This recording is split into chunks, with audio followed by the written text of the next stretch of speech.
Yo, yo, yo, welcome back to the No Cut Sports Podcast with your host, Niall Frazier. And we're going to roll right into today's topics. I had some stuff written down. I was supposed to make a video yesterday, so I might talk about some things, since the last time I made a video, but then some new stuff that's popped up. So let's get right into it, man. So the US Open, I've been following since it started. Um, if you're not familiar, I do follow tennis. Like I said, I follow a lot of different sports throughout the year. So I try to keep, try to keep in, try to keep tapped in with the, what's going on with the different sports. But with the U.S. Open right now, we have Coco. I got Coco winning the U.S. Open. I think they play tomorrow. I think everybody's off today. They play tomorrow. And I still think Coco's in doubles and she's in singles. But I got Coco winning the singles. Madison Keys plays, is it Sabalenka? I want to say she plays tomorrow. So I mean, we'll see how that go. Last night Carlos played Zephyr. I can't think of his name, but he beat him, so it doesn't really matter. I got Carlos winning the men's singles Open. Excuse me. Now, with that being said, Djokovic is still playing. He plays Ben Shelton. I do think Ben can. I'm gonna be careful with my words here. I think Ben could possibly win. I think that if Ben can get his serve, if his serve's on fire and he can serve around 130, keeping it within the lines, keeping it on the lines, out of range of Djokovic, and he can keep more control with his getting close to the net game, and because he has good reflexes too. I seen him play Big Foe and I thought Big Foe was going to win, but man, Ben Shelton's for real. So if he don't do it this year, his time's coming, man. So like the sport changes every year from tournament to tournament as well. So we'll see. But as of right now, the men's is set and the women's is set. Like I said, I got Carlos winning. I'm thinking it's going to be a Carlos and a Djokovic matchup. And then it's going to be either Coco and Madison Keys or Coco and Sabalenka. So we'll see, man. But shout out to Madison Keys, shout out to Coco, shout out to Big Foe. Shout out to him too, but shout out to Carlos, shout out to all the players that are still in contest. But shout out to the USA players, man. I'm always pulling for the US. So yeah, man. So we'll see how that goes. Next on my list is the Phillies. So the Phillies have been playing the Padres. They lost the first two games, if I'm not mistaken. Lost the first two games, and I think they won this last one. And I don't know I forget who they played tonight. But yeah, man. Between this series, the Brewer series, and was there another series in between that? I might have missed one, but a lot of things I've been noticing. So first and foremost, Pache, however you say his name, he's come back. So he's back in the lineup. Suarez, I think if he's not back, he's getting ready to come back. But our bullpen, and I probably beat this. I probably say this so often in these videos. Our bullpen is super iffy, man. It's super iffy to the point where it's like we killing ourselves now. You get the offense to go out there. You know how the Philadelphia Phillies offense ignites. It just goes. As soon as somebody like Kyle lead off, he'll hit a home run, and then it just starts to go. And it might not, I call it the clinic. It might not be a full clinic, but we getting people on bases, we getting people home. And then we get somebody like Nola or somebody that hasn't been pitching well. Even Mike Lorenz that has not been pitching well since his no-hitter, man. I appreciate the no-hitter, but we brought you in to be more consistent. But it's like, man, our pitching is so bad, and it's like I don't see why we haven't tried to make the necessary adjustments to. Like I said, and I said it before. It's going to be days where it's just not rolling the way it needs to roll. But it's when we're playing these good teams. This is what I'm trying to say. When we're playing these good teams like the Brewers, even the Padres, all right. We cannot. They're still good teams. They still have a talented team. Yes, we are a talented team. But when we play down or we just get lackadaisical with what we're doing in the outfield or how we're playing, we let teams right back in. And the point I'm trying to make, well, I keep saying that, but the point I'm making is that now that we're getting into the postseason, that cannot happen. When we played Houston in the World Series, bro, not that they couldn't even get no hits off, but even with the pitching, I'm just like, bro, our pitching is so iffy. It's so iffy. And then we couldn't get nothing started. And it's just like, we can't have that repeat into this postseason if we make it. So I'm hoping that they get it together. I'm hoping that they limit these errors. Pay attention, man. The pitcher's putting the ball where it needs to be. You know, man. It's man. Listen, man. You gonna have me all upset, but I think last night, if I'm not mistaken, they did win, but that's still not good enough for me. We playing good teams, decent teams. We can only win one game out of a 3-game series. That's not too good of a sign to me, at least. You know what I mean? So, like we still got more time, you know, until the postseason, but we're gonna see, man. So, but shout out to the Phillies. Let's keep it rolling, man. And like I said, man, we'll see what they do tonight. So, all right, now y'all already know. Y'all already know what. This is week 1. It's Thursday. I don't know if I said that at the beginning of the video, but it's Thursday. We got our first NFL game. Now, my thoughts on the game, the lines in the Kansas City game, which is what's starting us off for the new NFL season.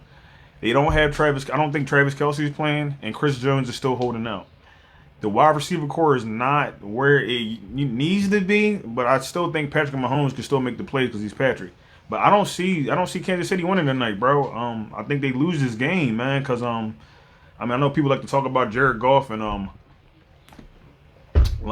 think Jared Goff's still a decent quarterback in this football league. So I think that Goff, and then they got Jahmyr Gibbs and or is it Jahmyr Gibbs? They got Jahmyr Gibbs, if I'm not mistaken. So Jahmyr Gibbs, and I think their defense is pretty good. So I like to see what happens tonight. I think the Lions is a sleeper team for the AFC. I like what they're building over there and the culture that they got with the coach and staff and stuff like that. So I think they might be able to do something tonight, man. They might catch Kansas City with their pants down. So we'll see. But it's the first week of the NFL. Philly play Sunday at 4:25 as they honor Tom Brady. Bill Belichick has come out and said that he's pretty much. And if Bill's saying this, you got to be for real. Bill's pretty much saying we've got the best overall complete team in the NFL right now. He said we got a crazy O-line, and our defensive line is crazy as well. So, and then he said Jalen Hurts is a special player. That's all positive things, and that's crazy to hear him say that because he really don't say too much. But for him to say that, we appreciate that. But I mean, he sees what everybody else is seeing. They just don't want to admit it, man. They see how special Jalen Hurts is. Jalen Hurts even made remarks. First Jerry Jones made remarks a week or two ago talking about that if Jalen was still available, that they would have picked him. And then Jalen responds, if that's even who he's talking to. And the Patriots also said that they would take Jalen Hurts. And Jalen just responded, well, they didn't. So keep it pushing. Like we ain't gonna drag it out. Like people always want to say what they could have, should have did. And you should have did it, bro. You should have did it when you had the time. So now they see what Philly's doing with Jalen Hurts and the pieces they put around him with A.J. Brown and Devontae and Dallas and bringing in all these other defensive players and making a complete team around their quarterback. So Bill also said he was going to try to take Jalen out the game. I do know, when Tom was playing and Lamar first came into the league, I think he can do something, but I don't think he's going to be able to stop. I don't think nobody in the league. I'm sorry, excuse me. I don't think nobody in the league can stop our O-line, and I don't think nobody in the league can stop our defensive line. So, like I said, so when Sunday come, good luck. But I feel like Eagles get this first W on the road. Jalen's going to ball out. The team's going to ball out. I really want to see what they do with the rookies because I seen the depth chart. The depth chart came out, and not no surprises, but I do see they have Swift ranked ahead of Gainwell. So I would like to see if he's going to get most of the carries. If I'm not mistaken, I think he was ranked ahead. If I'm not mistaken, so. And I also have him on my fantasy, so I would like him to be, starting running back 1 for the Eagles. But it really doesn't matter, man. I just want the best people, like I said before, in the best position so we can win. Like they said, one game at a time. But I feel like a lot of things are working in our favor. A lot of teams still got a lot of issues. Like I said, Chris Jones is still holding out for Kansas City. We don't know how long Travis Kelce is going to be out. And then we got Peyton. I said Peyton, man. We got Sean Payton talking crazy about Russell and. That type of stuff leads, like I said, it lingers on into the season, and throughout the season, but then as well as it messes up that chemistry of your team. So it's like if you want to win, you need a culture like the Eagles. You need a culture like someone like the Lions, like everybody getting along. You know what I'm saying? You know, not you gotta be buddy, but it's a brotherhood when it comes. When you can see that when it comes to those two teams I named. So I would like to see. I would like to see the Lions take down Kansas City tonight, man, because I feel like they might not even make it back to the playoffs if they don't get Chris Jones back.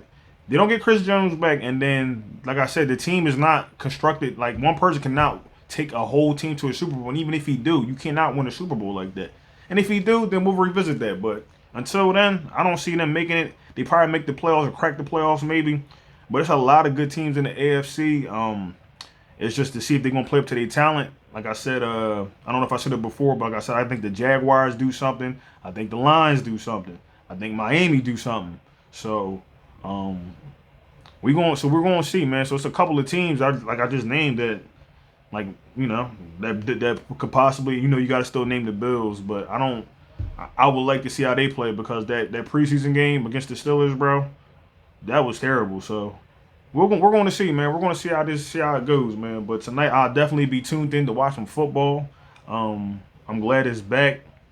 I feel like it's meant forever, to be honest with you. But I'm glad football is back, man. Get to sit home. I'm gonna go do what I gotta go do this weekend, so I can just sit home Sunday, watch the Eagles, watch some of these other teams that I got fantasy players on, and go from there, man. So shout out to the Eagles, man. Trying to make sure I ain't forgetting nothing.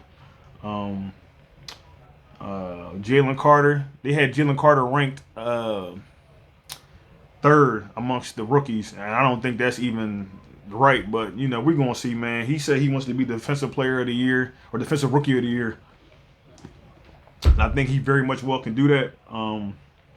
Especially with the Patriots. So back to the Patriots game, I feel like we're gonna beat the Patriots because the Patriots got a starting O lineman out, so the trenches is going to feast on that. So Mac Jones coming in, the team's banged up, Juju's banged up, and he said his knee could explode. I don't know what doctor he went to that gave him that assessment, but that's crazy, bro. Imagine somebody coming up in there talking about, yeah, man, we just did the X-ray, the MRI, and your knee about to explode. You gonna be like, huh? Like what? So yeah, man. So, and I'm not gonna sit there and talk bad about Juju, but Juju was one of them talking crazy after they won the Super Bowl, and that's what happens. Karma comes at you fast. So this should be a lesson just to keep your mouth shut. You did what you were supposed to do. Y'all got the dub. Keep it pushing, man. But you over here making all these, you know what I'm saying? Whatever the case may be, now your knee about to explode. But good luck to you, my boy. So, something else. So before I made this video, because this is why I wanted to make the video, Jonathan Gannon done brought his square ass out here. Yeah, I done cussed. Brought his square ass out here talking all this nonsense. Talking about, well, back in 2021 or 2022 season, I said we should take the play calling from Nick Sirianni and give this stipend. Bro, you couldn't eat. The fact that you could sit there and say that and you couldn't even coach the talent that we have and put them in the right position, but you're going to sit here and say some stupid shit like that? Excuse my French, but you're going to say something so stupid like that. Like, bro, and it make me mad because it's like we could have won the Super Bowl last year and then going on to make a repeat. Bro, we was doing everything right. Now, yeah, we seen that the defense was, you know what I'm saying, like week to week, you'd be like, but because the talent was there that made him look good. But now that you coming out the side of your neck talking all this craziness about what we should have did, I just said that coulda, woulda, shoulda, what you should have did, what they could have did, bro. It don't matter now. Coach them, go coach that corny team that you wanted to be a part of so bad. The head coach you wanted to be a part of so bad, and keep the Eagles' name out your mouth. Keep him out your mouth, bro. The fact that they even allow him to coach after that situation is ridiculous to me. Like I said, I don't know what went on behind the scenes that the Eagles got in compensation, but the fact that he can even coach in his league is ridiculous. Ridiculous. Should have made him a college coach or so, a high school coach. Get his square ass out of here. Talking about they released that stupid video talking about you got some fire in your gut. Now I want to punch you in your gut. I tell you that. Shoot, goofy. He just goofy, bro. I just hate people like that. Just goofy as hell. This one I want to be talking, bro, because my thing is, people do stuff like that because you can't show proof of concept. You can't show that you can really do what you say you can do. Simple and plain. The reason why he got that job is because of the talent we had on the Eagles last year.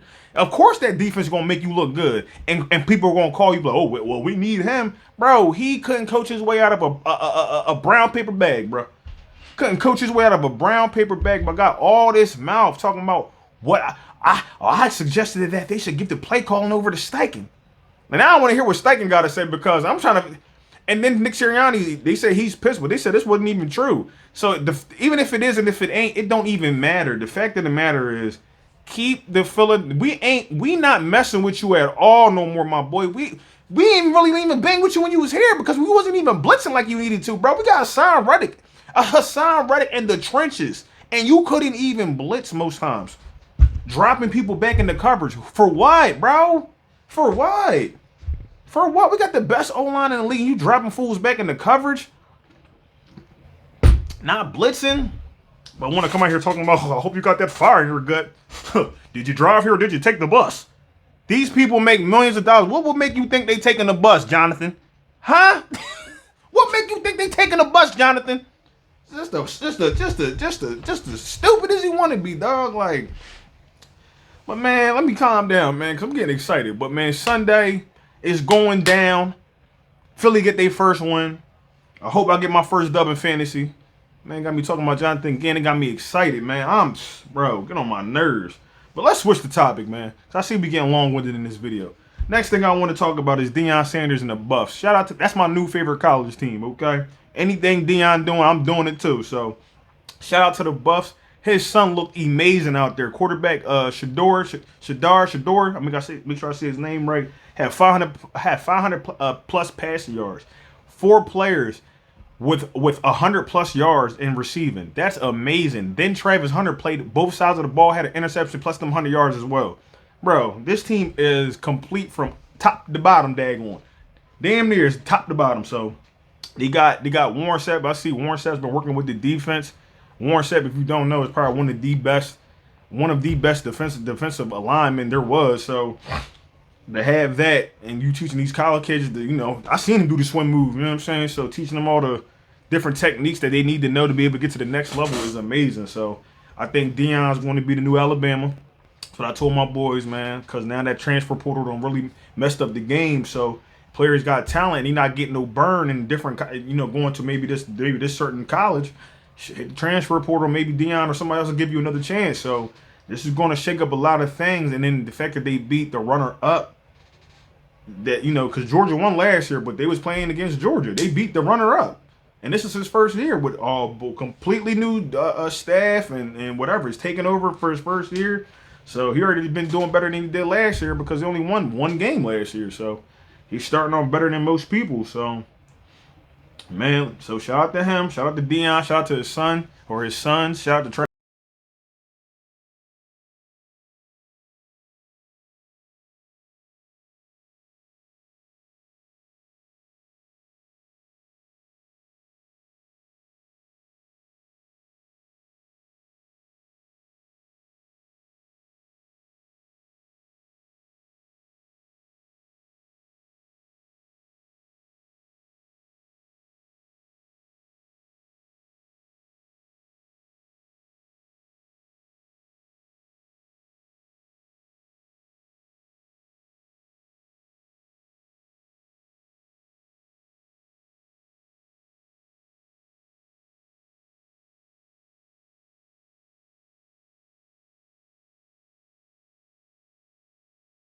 Tonight, and I'm gonna have a video for y'all tomorrow, man. And go Birds, you already know, and go Phils. Let's get this money tonight. So I'm gonna holler at y'all, man. Y'all be safe.